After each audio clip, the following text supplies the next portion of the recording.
Pro.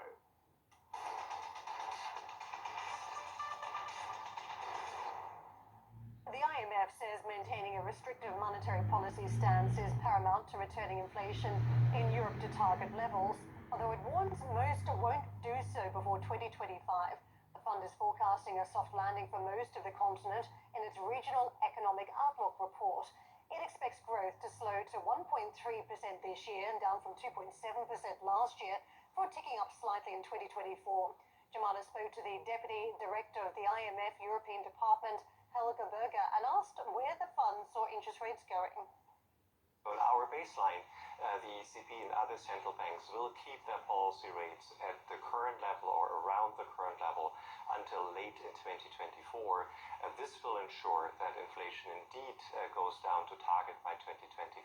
So you have to have tight monetary policy in the foreseeable future to make sure that this actually takes place. Again, going back to the report, one of the aspects that jumps out to me is that you mentioned that the immediate challenge for Europe is restoring price stability. Do rates have to stay where they are in order for that price stability target to be achieved?